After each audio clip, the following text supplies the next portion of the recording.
Chega mais nação, vamos juntos aqui analisar as informações do Flamengo. Olha só, o Eric Farias, ele rasgou o verbo após o Flamengo perder para o Lanús na Argentina. O Flamengo praticamente não jogou, não jogou o esperado. E ele falou aí sobre essa partida, a gente vai analisar também os comentaristas do programa da ESPN Brasil, falando sobre a situação do Felipe Luiz, que não está conseguindo fazer o time encaixar em 2026. Chega aqui, dá aquela moral como sempre, explode o dedo no like. Se você não é inscrito aqui no canal Lances Inéditos, que é o canal secundário do canal Meu Mengão React, vai rapidinho, aperte o botão aqui embaixo, se inscreva e ative o sino das notificações para você receber sempre as informações do Flamengo. E já põe nos comentários aí de qual cidade você acompanha nossos vídeos. Você está no Rio de Janeiro, Minas Gerais, Espírito Santo, Paraná, Santa Catarina, Sergipe, Alagoas, Maranhão, Piauí, Pará, Rio Grande do Norte, Rio Grande do Sul. Põe seu estado, a sua cidade, pra gente saber aonde tem torcedor acompanhando aqui no nosso canal, tá bom? Deixa os créditos ao canal do Eric Faria e ESPN Brasil, link na descrição. Bora pras notícias do Flamengo. Coisa não tá boa pro Flamengo nesse início de 2026, hein? Mais uma atuação muito ruim do time. Muito ruim, e dessa vez num jogo super importante. Ainda que tenha sido a primeira partida da final da Recopa, mas é uma decisão. Achei o time, assim, taticamente muito confuso hoje, muito confuso, e isso teve um impacto direto nas atuações individuais. Vários jogadores hoje jogaram muito mal, muito abaixo do que a gente sabe que eles podem jogar. Aliás, não consigo dizer que alguém jogou bem essa noite. Talvez o Eric Pulgar ali no meio de campo conseguiu fazer uma ou outra coisa, mas assim, no todo, atuações individuais bem abaixo. Eu acho que isso tem muito a ver, mais uma vez, com as escolhas do Felipe Luiz. Ele está no dia a dia, ele está vendo os treinamentos, ele tem muito mais informações do que a gente. Nosso campo de observação são os jogos. E os jogos têm mostrado algumas atuações individuais melhores do que atuações individuais dos jogadores que o Felipe tem escolhido para as partidas mais importantes. Por exemplo, o Vitão.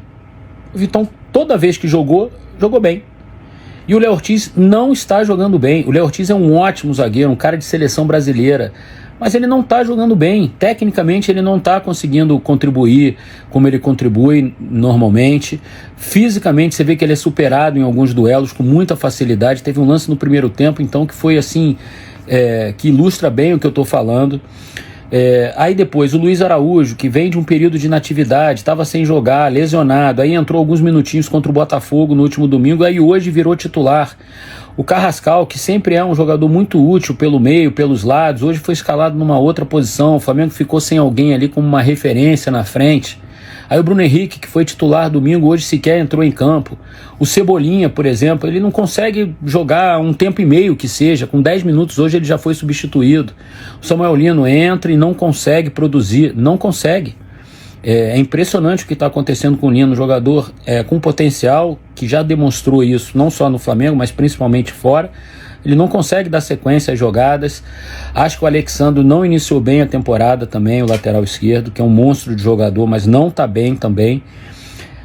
Uma outra substituição que o Felipe fez, que eu também não concordei, o Everton Araújo, que é um jogador super regular nesse início de ano, um jogador que tem marcado forte, que tem saúde para competir. Aí hoje a opção foi pelo Nico de la Cruz, que também está num período de inatividade. Inclusive, a jogada do gol do Lanús começa com o erro do Nico de la Cruz no meio, que prendeu demais a bola, roubaram a bola, e aí se desenrolou o lance do gol do Lanús. Enfim, acho que as atuações do Flamengo não são boas. A de hoje está entre as piores desse ano. Piores. O Flamengo chutou uma bola na direção do gol, que foi do Cebolinha no primeiro tempo. No segundo tempo o time não produziu nada ofensivamente, zero. E eu acho que isso aí passa pelo técnico. Não tem jeito. Não tem jeito, os jogadores não estão bem, mas a responsabilidade maior é do técnico, que não consegue fazer o time jogar e tem pecado nas escolhas, na minha opinião, pelo que o campo tem mostrado. A gente não está vendo treino e não tem informações mais detalhadas, mas pelo campo, as escolhas do Felipe Luiz para os jogos mais importantes da temporada não têm funcionado. 1-0 dá para virar no Maracanã? Dá, mas vai ser difícil. Não vai ser fácil. O Lanús é uma equipe copeira, um time argentino, sabe jogar esse tipo de jogo. Eliminou o Fluminense no Maracanã, tendo vencido 1-0 em La Fortaleza, empatou no Maracanã em 1-1. Então é bom os rubro-negros abrirem o olho e irem para o Maracanã para empurrar o time, porque não vai ser um jogo fácil. Um abraço. Semana que vem vocês vão ficar com essa carinha, porque o Flamengo vai ser campeão. Mas vamos lá. Tem um palpite sobre o seu palpite pro jogo da volta. 3-1 Flamengo. Fala aí. Exatamente. Eu sei que cara. E aí, mas não vai ser bom? Dá pra reverter mas aqui? isso da obrigação de ganhar, o treinador, antes de um jogo, ou durante um confronto de 180 minutos, chegar e falar, é obrigação nossa ganhar. Porque, de certa forma, pode soar como um desprezo ao adversário, né? Ah, não, a gente tem que ganhar, do outro lado lá os caras não têm condição de vencer, ou para eles é algo menor. Eu entendo o Felipe Luiz de segurar, mas o Felipe, que jogou no Flamengo, que é ídolo lá, sabe que a obrigação do Flamengo é disputar todos os títulos para ganhar. Então ele tem esse senso de urgência e ficou decepcionado com a atuação do time. Foi bem abaixo. Contra o Botafogo, por mais que não tenha sido brilhante ainda, já tinha sido melhor. Era um Flamengo um pouco mais intenso, roubando bola lá na frente. Isso ontem não aconteceu em momento algum contra o Lanús. Foi um Flamengo que não competiu. E aí a gente fala do outro lado que tem virtudes, e a virtude do Lanús foi usar o ambiente, fator casa, para subir a rotação do jogo e não deixar o Flamengo igualar. O Flamengo no segundo tempo, mesmo com as mexidas do Felipe Luiz, na intensidade, o Lanús foi muito mais presente. E aí, o que de repertório, né, como a Nath falou do Lanús, aconteceu esperado. O Salve e o Marcelino Moreno se associando pela direita, o Marcite, que é o lateral esquerdo, que dá o cruzamento para o gol, sobe bastante pelo lado esquerdo, o Castilho, que fez o gol, é um centroavante de mobilidade, deu trabalho para a defesa do Flamengo. Só que do outro lado, não aconteceu o que se esperava do Flamengo, que era competir. E aí, às vezes o jogo, como o Felipe Luiz falou, não é tão refinado. Os caras não estão numa boa noite, o Carrascal, o Paquetá, a Arrascaeta não se associam tanto, mas na vontade, na gana de vencer, é igual e pelo menos dá jogo. Nesse aspecto não deu. O Flamengo deu uma finalização só pro gol e, naturalmente, todo mundo precisa fazer uma autocrítica. Tem a parte do treinador. Só um chute no gol é brincadeira. O melhor jogo do Flamengo na temporada foi contra o Vasco, né? Falando dos titulares. Mas contra o Botafogo foram bons momentos do Flamengo, jogando no sintético. O time, pra mim, foi intenso no primeiro tempo. Faltou essa postura ontem. Então é algo que, de fato, tem a parte física ainda chegando na ponta dos cascos, mas não pode servir de desculpa para uma atuação tão abaixo no aspecto anímico como o Flamengo teve na Argentina. Ô Igor, aqui nós temos a felicidade de contar com um supercomputador, que é o professor Bigode. Ele perdeu o Bigode aqui ano passado, com uma aposta com o Bubu, contra o Flamengo, mas ele agora esse ano não vai apostar de novo, vai, né? A gente sempre vai apostar. Enquanto continuarem falando que o campeonato acaba com 20 rodadas, eu vou apostar. Postar cabelo, bigode. Ele perdeu outra coisa agora. Ele tá louquinho pra perder outra coisa. Até porque o campeonato só acabou na 37ª rodada do ano passado, como normalmente acontece. Mas acabou. Agora, ontem, de quem é a culpa? Jogadores ou Felipe Luiz está no nosso GC? A gente tem que dividir, né? A gente tem que dividir a culpa entre os dois. Ontem, no horário do jogo, eu estava em Tátira e Tolima. Opa, aqui na ESPN. Eu vi, eu estava acompanhando você. Tava sim. Aí eu voltei para casa e assisti ao jogo do Flamengo. E algumas coisas me chamaram muita atenção, Edu, e eu até cheguei a anotar alguns pontos. O Flamengo, em alguns momentos, até conseguia encaixar a pressão, né, que é a grande característica desse time. E aí eu vou tirar um pouco a questão física de lado nesse momento, porque a questão física ela existe, mas a gente já está falando de 9 jogos na temporada. Acho que já era esperado que fisicamente os jogadores estivessem rendendo um pouquinho mais. O problema de ontem é que o Flamengo perdeu muitos duelos, e aí duelos não só com bola, mas também, não só sem bola, mas também duelos com bola. A estratégia... O gol é uma perda de duelo do Pedro, né? Mas a estratégia do Lanús, acho que ela passou muito por conseguir igualar e superar o Flamengo no quesito físico em termos de entrega para conseguir recuperar as segundas bolas. A gente vai lembrar de alguns lançamentos dos zagueiros que encontravam o centroavante, aí vinha alguém de trás, às vezes 2, 3 jogadores do Lanús para recuperar essa bola. Eu acho que o Felipe Luiz, ele erra ontem na abordagem do jogo, mas isso é muito fácil a gente falar agora que deu errado, mas eu acho que o maior erro do Felipe Luiz ontem Edu, no meu entendimento, foi não entender o que o jogo estava mostrando. Felipe Luiz, ele faz uma leitura na coletiva que é de faltou profundidade para o time. E ontem a gente viu os melhores momentos do Flamengo quando ele conseguiu dar mais qualidade na saída de bola. E como? O Pulgar normalmente fazia saída de bola com os 2 zagueiros e ele liberava os 2 laterais, Alexandre pela esquerda, Varela pela direita e ficava o Paquetá à frente. Os melhores lances do Flamengo no jogo foram quando o Arrascaeta descia, ele jogava mais centro-esquerda, ele descia para fazer uma saída com 2 homens ali, e aí ele conseguiu mais fluidez. Teve um lance no primeiro tempo, que é um bom lance do Paquetá, que ele consegue acelerar o passe no entrelinhas. Por que ele conseguiu isso pouco? Porque o Cardoso estava sempre colado nele, o camisa 20, o volante, que inclusive fez uma boa partida. Os 2 volantes fizeram uma boa partida do lado do Lanús. E ele fala que perde profundidade, mas ele mesmo tirou a profundidade do time, porque ele lança o Alexandro aberto pelo lado esquerdo e centraliza um pouco mais o Cebolinha, que é o cara da profundidade. O Cebolinha aberto, você tem a possibilidade de rodar essa bola e encontrar o Cebolinha depois numa bola invertida num contra um para profundidade. Ele não tá falando da centroavância, ele botou o Carrascal ali no lugar do Pedro, tirou o Carrascal da ponta direita para botar na centroavância. Então, e aí para mim o Carrascal estava bem lá, ele botou o Luiz Araújo. Ele deu uma mexida, acho que a escalação dele foi confusa, e aí se ele cobra a profundidade, o problema foi dele. Exato, é isso que eu tô falando. Para mim o erro foi completamente dele, então, porque ele tirou o lado esquerdo, portanto, você precisa de um bom jogo do Varela, e o Varela ontem não fez um bom jogo, o Alexandro ontem não fez um bom jogo ofensivo e defensivamente, e assim, depois, eu acho que falta a leitura dele entender, tá, eu tô perdendo a profundidade pelo lado esquerdo, o que eu vou fazer? Eu volto com a minha saída padrão, coloca o Pulgar e o Paquetá à frente dos 3 homens, e aí os 2 zagueiros com o Alexandro, eu tenho o Cebolinha aberto, e eu vou colocar um cara, e ele fala isso na coletiva também, quando o adversário marca, porque o Lanús ele marcou num bloco médio, ele pressionava, ele pressionava em momentos específicos. O Lanús pressionava na saída, no tiro de meta, o Lanús subia, e aí pressionava. Quando tinha alguns gatilhos, né, Edu, já que você gosta bastante, os gatilhos de pressão, quando vinha passe para trás, o Lanús pressionava. Eram momentos específicos de pressão, e o Flamengo, ele, sem o lado esquerdo, a possibilidade de ter um cara de 1 contra 1. O Alexandre não é esse cara de 1 contra 1. Ele poderia ter segurado o Alexandre na saída, colocado os dois homens ali à frente e ter um Bruno Henrique, um Pedro, porque ele fala na coletiva que o Flamengo não teve capacidade de atacar a linha de fundo. É claro que não vai ter, porque por mais que você tenha a Carrascal e a Arrascaeta ali na frente, eles são caras que não pensam como atacantes, eles pensam como meias. E aí a Nath falou, quando o Arrascaeta desce pra buscar, quando o Carrascal desce pra buscar. Agora, se você tem um Bruno Henrique ali, por mais que em alguns momentos ele vá descer, até o Pedro vai descer, são caras que atacam. E principalmente o Bruno Henrique, que eu acho que ontem era um jogo que implorava pelo Bruno Henrique, e não só por essa questão, a questão tática, mas a questão de que o Bruno Henrique é um cara absolutamente decisivo. Eu acho que a escalação, eu entendo. Aliás, eu sempre entendo, eu procuro entender as escalações. Agora, a falta de noção ali do Felipe Luiz na hora do jogo, eu imagino que tem uma pressão muito grande por ser uma final, por tudo que vem acontecendo, acho que faltou mais leitura. Faltou leitura de jogo pra entender. Opa, tá dando show, eu não tenho isso, mas eu preciso. Ele tinha que ser técnico do Flamengo. Não tinha, Igor. Eu não tenho. O Igor matou isso aí, eu acho, cada vez... Ó, o Igor... Se ele fosse técnico, ele ia falar que 1x0 pro adversário é ótimo. O bloco... Não. Eu não sei como ele classificou. O Igor, vou te falar. Você não fez o FRJ? Não fez a faculdade? Seu sonho qual que era? Trabalhar aqui com a gente, não era do Cunhão Basquete, tudo? Não era? Sim.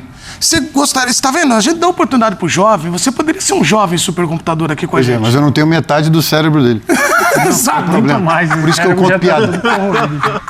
Olha, você deu show e eu acho que esse é o problema. O Felipe Luiz ontem meio que se atrapalhou, cara. Não, é o seguinte... Eu acho que ele se atrapalhou. Tem técnicos você tá lindo que às vezes escalam mal, mas depois corrigem o problema. Porque uma coisa é você errar, outra coisa é você insistir no erro. Aí, de fato, passa a ser a burrice, né? Quando você erra uma vez, você comete o mesmo erro. Do Cortella. Eu faço muito, você foi coach do Cortella, né? Vamos esquecer os erros do passado e focar nos erros do futuro. É o seguinte, Vanderlei Luxemburgo, muitas vezes, nossa, o dedo Luxemburgo, ele mexeu no time no intervalo. O Luxemburgo, às vezes, escalava mal, fazia besteiras. Não, mas ele lia o jogo e percebeu o que estava acontecendo, interferia e mudava, muitas vezes recuperava, conseguia a virada e tal. O Abel Ferreira, acho que no último ano, muitos jogos fez isso. Ele escalou mal, entrou com o time mal. Primeiro tempo, Palmeiras, LDU, São Paulo Morumbi, lá o jogo da polêmica e tal. Em alguns jogos, o Abel escalou mal o Palmeiras. O Palmeiras estava mal. Veiga não era pra jogar, botando Veiga, não sei o quê. Depois? Mas no segundo tempo, o Abel consegue interferir positivamente. Mas por isso que o Palmeiras muitas vezes vai buscar, dar a volta, remontada, não sei o que e tal. Ele foi terrível contra a LDU lá, mas ele aprendeu e mudou e conseguiu uma virada. Felipe Luiz pode aprender. O Felipe Luiz pode fazer isso. Ontem, o Lanús estava avisando assim, eu vou fazer o gol. E o semiautomático lá anulando, anula 1, anula 2. E o Felipe Luiz não tá entendendo, cara.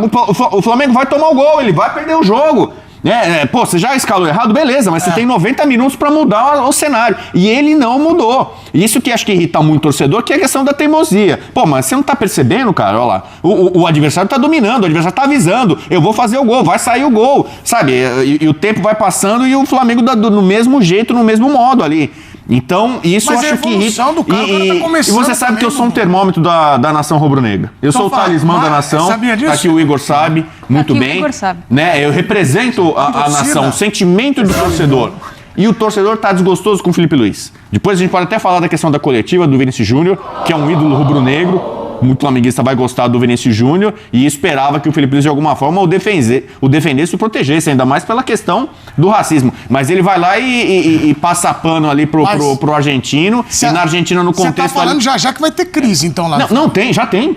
Já tem. Crise no Flamengo. Eu falei aqui, o ano passado, se o Felipe Luiz tivesse perdido, sobretudo a Libertadores ajuda demais.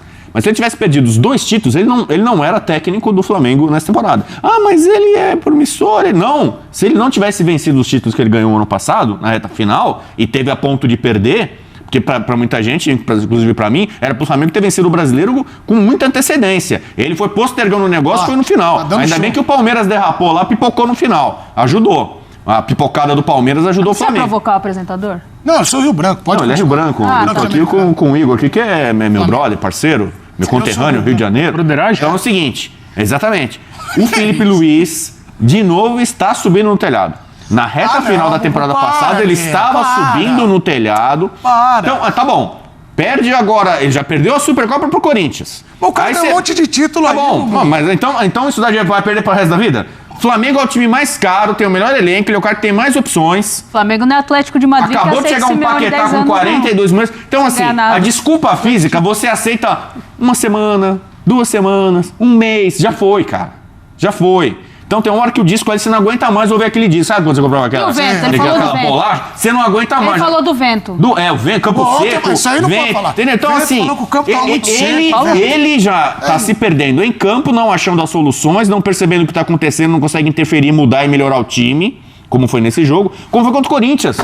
Supercopa contra o Corinthians, o Flamengo é um time melhor que o Corinthians. O Corinthians, ganhou na vontade, ganhou na raça, na disposição, ok. Mas o adversário precisa ver o que está acontecendo no jogo e interferir. Ele não fez isso. Do começo ao fim, o Corinthians fez 2, podia ter feito 3, 4. Então, assim, ele não está sabendo reagir. Então, é algo que precisa entrar na cabeça dele, sobretudo para os jogos decisivos. O Flamengo perdeu Fluminense, São Paulo, Corinthians, Lanús. Tô falando do time principal, né? Que no começo teve o time sub-20 que também perdeu. Jogos, né? Então, os jogos mais importantes, clássico, jogo pesado, o Flamengo perdeu todos. Ganhou do Vasco, né? Pagando o Vasco. Mas assim, o Vasco, convenhamos, a gente tá com a crise que tá, e a gente talvez vai falar do Vasco e mais crise e tal. Não é que não é parâmetro, né? É legal pro Flamengo ganhar do Vasco, mas assim, é uma coisa meio que protocolar hoje em dia. Nos últimos, 33 Flamengo e Vasco, o Vasco ganhou 2. Sim, sim. Né? É raridade. Então, eu quero dizer assim, e do Botafogo a também. situação do Felipe Luiz, ele está sendo... Não que a diretoria lá, o Boto lá, vão agora mandar ele embora. Mas quem manda num time de futebol é a torcida. O Tite caiu, não foi porque a diretoria do Flamengo mandou ele embora. Ele fez um trabalho ruim. Ele estava fazendo um trabalho ruim, ele não conquistou a nação, a torcida do Flamengo demitiu. O do Flamengo cansou, e aí a diretoria ficou sem jeito. O Carilli, quando... A torcida vai ter que fazer uma ginástica muito grande para conseguir demitir o Felipe Luiz. São 9 jogos. Ginástica não. São 9 jogos. Perde aí Ele já vai perder. Você quer que perde tudo. Não, eu estou falando uma realidade que é do futebol brasileiro. Sim, infelizmente. E o Tite, eu falava, o Tite está subindo no telhado. Não imagina, é o Tite, seleção. Mas não dá, mas eu acho que a gente, acho que não dá para fomentar esse discurso de torcida que é emocional. Eu acho que a razão do dirigente do Flamengo, ela vai acabar imperando, Edu. Não tem porquê você mandar o Felipe Luiz embora. De novo, são torneios de pré-temporada que o Flamengo perdeu. O Flamengo perdeu a Supercopa com 2 jogos, acho que era o segundo jogo do time titular do Flamengo quando perde a Supercopa pro Corinthians, e perdeu por uma bola ali, que se o Paquetá tivesse chutado 5 centímetros para baixo, a bola tinha entrado e a gente já não estava mais tendo essa discussão. E ontem o Flamengo ele perde por 1-0 e tem um resultado ainda favorável, querendo ou não, tem ali pra mim um ligeiro favoritismo ainda pra ganhar em casa e acabar. Semana que São vem 9 jogos da temporada. São 9 jogos pra mim é obrigação ganhar. É importante. Ele foi político ali, como falou o Breiler, você falar que é obrigação ganhar, ofende o adversário, anima o rival. O Flamengo contra o Lanús, amigão. É obrigação. Jogo de 180 minutos, decisão no Maracanã, com o dinheiro que Até tem, porque, é obrigação do Flamengo ganhar. Tá aí, nação, então, as informações do Flamengo. E, na sua opinião, é obrigação ganhar? Eu acho que sim, porque se analisarmos investimento, o Lanús, não tem nem como comparar o Flamengo com o Lanús. Bom, em questão de elenco, também não tem como comparar. O Flamengo tem um elenco superior ao Lanús. Mas o futebol que nós vimos na partida de ontem foi preocupante. Foi preocupante. Para um torcedor que tinha uma noção, mais ou menos, eu acho que, cara, um empate ali, tudo bem, né? Mas sair com a derrota e vendo o Flamengo jogar o que jogou, poxa, é de se lamentar. Só para você ter uma ideia, nos números da partida, o Flamengo, ele finalizou 8 vezes ao gol, sendo que apenas um chute foi no gol. Para um time com uma qualidade excelente, vários atacantes caríssimos, é muito pouco. É muito pouco. Aí você diz assim, não, mas o time argentino costuma jogar, fechar a equipe, mas olha só, o Lanús de 11 partidas tomou gol em 10 e o Flamengo não conseguiu marcar um golzinho. Um golzinho no Lanús. Tudo bem, aí você fala assim, não marcou gol, mas chutar apenas uma vez no gol, em 90 minutos, com um time excelente que o Flamengo tem, é muito pouco, é de se lamentar. Aí olha só, 12 escanteios pro lado do Lanús e apenas 3 pro Flamengo. Isso é muito pouco. Se você olhar e começar a pensar, analisar, o Flamengo atacou muito pouco o Lanús, agrediu muito pouco o Lanús e o Lanús aproveitou as oportunidades. Teve 3 lances, 3 oportunidades de gol. 2 gols do Lanús foram bem anulados. Teve inclusive o semiautomático que atuou durante a partida. E no terceiro lance ali o Lanús marcou o gol. Agora o Flamengo precisa vencer por 2 gols de diferença para poder reverter o placar e ser campeão da Recopa. Com um gol apenas, o Flamengo leva a decisão para os pênaltis. Vamos ver o que vai acontecer. Obrigado por você estar aqui até o final do vídeo. Não se esqueça, hein? Deixe o seu like, se inscreva no canal, ative o sino das notificações. E assim que a gente tiver mais notícias e informações do Flamengo, vamos trazendo aqui para vocês, tá bom? Um grande abraço, nação. A gente se vê no próximo vídeo.